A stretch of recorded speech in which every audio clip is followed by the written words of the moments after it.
जातिवादी हावी नहीं हुआ, जातिवादी हावी हुआ। मेन मुद्दा ये रहा कि रोजगार वहाँ नहीं है, बिल्कुल नहीं है युवाओं को। आप उस तरह कैपेबल बनो तो क्यों ना कंपनी आपको देंगी नौकरी। पहले 9 बच्चे पैदा करेंगे, 7 बच्चे पैदा करेंगे, रिसोर्सेज की कमी है, उसमें आप कहेंगे नौकरी भी ला के दो। क्या करोड़ों की संख्या में फॉर्म आते हैं, कितनी नौकरी दी है। पॉपुलेशन बढ़ती जा रही है। अभी गवर्नमेंट कहते हैं 1 चाइल्ड पॉपुलेशन पॉलिसी निकाल दे, सब रोड पे आ जाएंगे। गवर्नमेंट एक स्ट्रिक्ट एक्शन ले ले तो गवर्नमेंट खराब हो गई। गवर्नमेंट लीनियंट है तो गवर्नमेंट खराब है। कांग्रेस का कोई पढ़ा लिखा नहीं, सपा का कोई पढ़ा लिखा नहीं, बसपा का कोई पढ़ा लिखा नहीं, कोई पढ़ा लिखा है नहीं।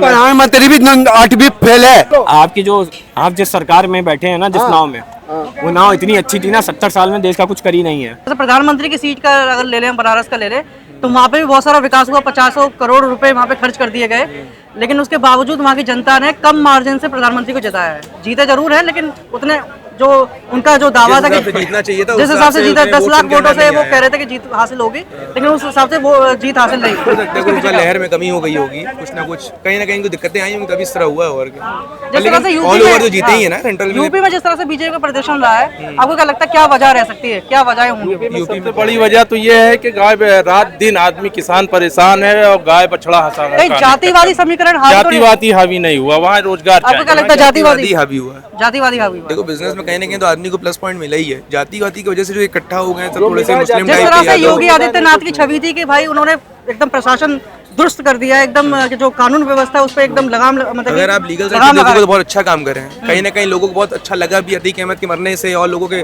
गैंगस्टर कम होने की वजह से। लेकिन अब चूंकि जो उनके सपोर्ट में थे वो भाई थोड़ा पक्ष में ज्यादा है, इस वजह कहीं कहीं आ गई सीट। और क्या बात है।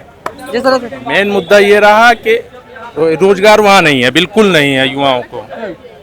जैसे अभी यहाँ पे कुछ देर पहले बात हो रही थी तो कुछ लोग कह रहे थे कि 18 से जो 30 साल के जो वर्ग है, चाहिए कुछ नहीं चाहिए। देखो युवा के रोजगार की बात नहीं है। आप उस तरह कैपेबल बनो तो क्यों ना कंपनी आपको देंगी नौकरी। कुछ बिना करे अगर आप जाके वहाँ मांगने लगोगे तो क्या देगा वो आपको? 8 एक नौकरी दुकान में। ये भी तो है ना अंकल जी कि जब तक मतलब कब तक ये मतलब सरकारी नौकरी पे डिपेंड रहेगा। नौकरी दे रहे हैं, आउटसोर्स कोई माने रखता है? गवर्नमेंट जॉब निकालिए ना। नहीं मतलब कब तक सरकारी नौकरियों पे डिपेंड करेगा यहाँ भारत का युवा? सरकारी नौकरी कब तक डिपेंड करेगी? गवर्नमेंट ने थोड़ी ना बोला है कि 10-10 बच्चे पैदा करिए। पहले 9 बच्चे पैदा करेंगे, 7 बच्चे पैदा करेंगे, रिसोर्सेज की कमी है, उसमें आप कहेंगे नौकरी भी ला के दो। तो गवर्नमेंट कहाँ घर में पैदा करेगा? आप डिग्री लेके कोई फर्जी कॉलेज से अगर डिग्री नौकरी मांगने जाओगे तो आपको कहाँ से मिलेगी? आपने कुछ कैपेबिलिटी होनी चाहिए ना। इतने कॉम्पिटिटिव जगह पे अब कोई अपना स्किल नहीं देगा तो कहाँ से मिलेगा आपको नौकरी? ये बताओ। इतने वकील हैं, कितने बीटेक कर टहल रहे हैं, फर्जी नहीं निकल जा रहे हैं आगे। हमारा सगा भाई है, बीटेक किया है, ट्रिपल से किया है, बैंगलोर नौकरी कर रहा है, 1 लाख रुपए महीना कमा रहा है। कैपेबल है तब आदमी को मिलना है ना। अपॉर्चुनिटीज की कमी नहीं है, करके दिखाओ, कैपेबल बनो, प्रूव करके दिखाओ तो आपको अच्छे से मिलेगा। 1 करोड़ का पैकेज मिलेगा कॉलेज में। और बात करते हैं नेतागिरी की, हम नेता बनेंगे, विधायक बनेंगे, सांसद बनेंगे, कुछ होने वाला नहीं है। पढ़ो। आदमी जब तक पढ़ेगा नहीं, क्रीमी लेयर में आएगा नहीं, कुछ नहीं कर पाएगा। मांगते रहो, ऐसे तो बहुत लोग मांगते आए हैं। लेकिन पढ़ाई करो, काम करो। लाखों फॉर्म आ जाते हैं, लाख क्या करोड़ों की संख्या में फॉर्म आते हैं, कितनी नौकरी दी है? अगर फॉर्म आते हैं, लोग बैठते हैं, कोई खाली सीट खाली चली जाती है। सीट खाली चली जाती है। कौन सी आप सीट गिना दीजिए? 10,000 नौकरी में करोड़ों फॉर्म आते हैं। आप सीट गिनाइए कौन कौन सी खाली रही है। देखो 2-3 कोई फर्जी एक जगह गिला दीजिए जहाँ कोई IAS ना हो। गिनाइए ऐसी कोई डिस्ट्रिक्ट जहाँ IAS ना हो। ये नहीं कह रहे हैं। सारी कुर्सियाँ जितनी सब भरी जाएंगी। पॉपुलेशन इतनी ज्यादा उसमें कर गया नॉर्मल से होते ही जा रहे हैं। ऐसा IIT जा रहा आदमी, IIT अब जितना IIT उतना ही लोग तो भरेंगे। कि अब 2-3 IIT नया बनाते रहे हम लोग हर साल। फॉर्म भरने के 1 करोड़ फॉर्म भरे, उसमें क्या है? सीट तो उतनी दिया जाएगा। पॉपुलेशन बढ़ती जा रही है। अभी गवर्नमेंट कहते हैं 1 चाइल्ड पॉपुलेशन पॉलिसी निकाल दे, सब रोड पे आ जाएंगे। काहे हमारे घर खेती, हमारे घर खेती। तो अब यही है कि गवर्नमेंट एक स्ट्रिक्ट एक्शन ले ले तो गवर्नमेंट खराब हो गई। गवर्नमेंट लीनियंट है तो गवर्नमेंट खराब है। तो गवर्नमेंट तो खराब ही है। गवर्नमेंट किसी पक्ष के लिए अच्छा करे, दूसरा पक्ष है वो खराब है। लेकिन अब बात करनी है मुझे जिस तरह से वोट शेयर जो गिरा है बीजेपी का, उसके पीछे वजह क्या रह सकती है? उसके पीछे वजह बस एक थी, वो बस इतनी थी, जातवाद। जातवाद तो यूपी में चल गया, बाकी जगहों दूसरा हम आपको बता रहे हैं, उत्तर प्रदेश का सबसे बड़ा रीजन था कि बीजेपी की गलती ये थी, बीजेपी ने सर्वे के बेसिस पे टिकट नहीं बांटी। उन्होंने अपने बेसिस पे बांट दी। जो प्रत्याशी जो बड़े बड़े लीडर्स है उनके हिसाब से टिकट बांट दी। सर्वे पे बांटना चाहिए था आपको कि जनता किसको चाहती है कि उनके क्षेत्र से वो बने। उन्होंने ये नहीं किया, उन्होंने बस बांट दिया कि भैया लाओ इनको दे दे, बड़े नेता हमारे हैं, उन्होंने कहा दे दिया। बस उस बेसिस पे ये देखा कि ये इन्फ्लुएंस सबसे कहाँ पे गलत है। ज्यादा है, कहाँ पे वो ये बंदा गलत ज्यादा इन्फ्लुएंस जैसे दिखा सकता है।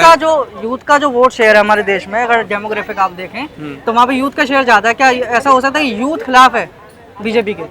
ऐसा तो नहीं है कि कई मतलब जो इन्फ्लुएंसर्स हैं यूट्यूब पर, जैसे ध्रुव राठी हो गए या फिर रवीश कुमार है, अरे अब एक बात बताइए, इन ध्रुव सबके राठी- इन्फ्लुएंस में आकर कहीं वोट शेयर बनता है। ये बात खुद बताइए, बीजेपी का कोई लीडर या कोई प्रवक्ता बाहर का है? नहीं है।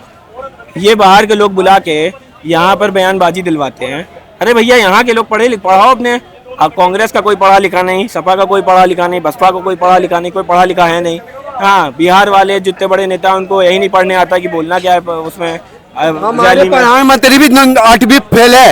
ये न बोलो कि बीजेपी में प्रधानमंत्री खुद ही है, खुद ही क्या बिल्कुल पढ़े लिखे नहीं है, बिल्कुल पढ़े लिखे नहीं है। बता दो बीजेपी में कौन पढ़े लिखे है? लेकिन बोलना आता है, हाँ? तमीज है, किसको भी नहीं तमीज है? पॉलिसीज पता है। ये आपको बोला है कि मंगलसूत्र उतार लो, ये बोलने का तरीका है? प्रधानमंत्री खुद बोला है। किसका बोला? हाँ, कब बोला? अरे खुद ही बोला तुम्हें कि हर विपक्ष आएगा, विपक्ष आएगी तो मंगलसूत्र उतर जाएगा। ये बोलने का तरीका भी प्रधानमंत्री को। सुनिए सुनिए सुनिए सुनिए चाचा, ये बोलो। आपकी जो आप जिस सरकार में बैठे हैं ना, जिस नाव में, वो नाव इतनी अच्छी थी ना, 70 साल में देश का कुछ करी नहीं है। ये कहाँ खड़े हो? ये कहाँ खड़े हो? हम युवा, ये कहाँ खड़े हो? ये कहाँ खड़े हो? बताओ ना तुम लोग ये कहाँ खड़े हो? ठीक है। एक समय था यही पाकिस्तान के लिए ना, जब पाकिस्तान आके मार के जाता था, हमारे लोग जाते थे, हमारे प्रधानमंत्री यूएन कि भैया आप चुप रहो। यही प्रधानमंत्री को दावत नहीं दिया पाकिस्तान। अब ये बात पाकिस्तान की बात करो ना, ये प्रधानमंत्री जो अभी गया था पाकिस्तान, दावत नहीं गया था, रात को 3 बजे उठ के गया था बिरयानी खाने के लिए, दावत नहीं दिया था उसको। अच्छा, हाँ, ये आपके दिमाग में घुसा लो। दावत का इनविटेशन आपके घर से गया था? नहीं, आपने कुत्ता जाता है ना, उसी कुत्ते के हिसाब से किया था। सुनिए सुनिए, आइए आइए चाचा आइए। तो आपके प्रधानमंत्री जो थे 70 साल से, क्या उखाड़े हैं? आपने पढ़ाई 10 साल में क्या कर लिए? अरे बहुत क्या खा दो, गिनती करवा दो, गिनती करवा दो ना। डिफेंस जाइए, डिफेंस सेना को तुम मरवा दे, 40 सेना को तुम मरवा दे, तुम क्या बात कर रहे हो? 19 में सब नहीं मारी? 19 में से अरे क्या बात कर, सेना नहीं मारी? क्या बात है? 40 सेना को तूने मरवा दिए, 40 सेना को तूने मरवा दिए। जितना देश का डिफेंस तगड़ा अब हुआ है ना, उतना पहले नहीं था, ये आप जानते हैं। कुछ नहीं हुआ।